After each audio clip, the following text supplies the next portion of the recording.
Hi friends, स्वागत आहे तुमचं आजच्या ब्लॉगमध्ये. तर आजच्या ब्लॉगमध्ये बघा, हे गावाकडची शेंग, तर आम्ही याला भुईमुगचे शेंग म्हणतो. तर तुम्ही काय म्हणता ते नक्की सांगत का. मी तर शेंग साफ करत बसलेले होते, तर शेंगमध्ये होती भरपूर माती.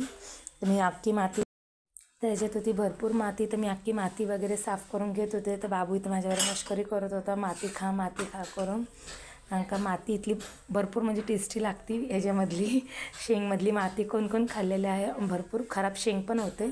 तर आपण ह्याला काय टायटल देऊया, रानातली शेंग शहरात. तर भुईमुगची शेंग खायला कोणाकोणाला आवडतात नक्की कमेंटमध्ये सांगा. कमेंटमध्ये सांगायला विसरू नका.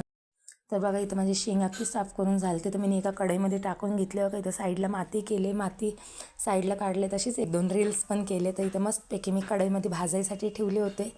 तर किचन वाट्यावरती अख्खा पसारा तसंच पडलं होतं. चपातीचं पीठ, टोस्टचं पॅकेट वगैरे सगळं तसंच होतं. तर मी इथं मस्त वरती खाली करून भाजून घेत होते शेंग. तर मस्तपैकी भाजले. मस्तपैकी भाजून झाली शेंग.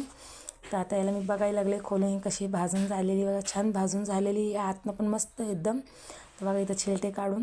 तर चला मग घ्या शेंग खायसाठी. पटकन एक लाईक ठोका, शेअर करा, फॉलो करायला विसरू नका. तर भेटूया नेक्स्ट ब्लॉगमध्ये. तर काळजी घ्या. बाय. बघा, तर मी इथं मस्तपैकी शेंग खात होते. शेंग खाता खाता पण बोलत होते. खूप मस्त शेंग की. आजचा ब्लॉग कसा वाटला नक्की सांगायला विसरू नका.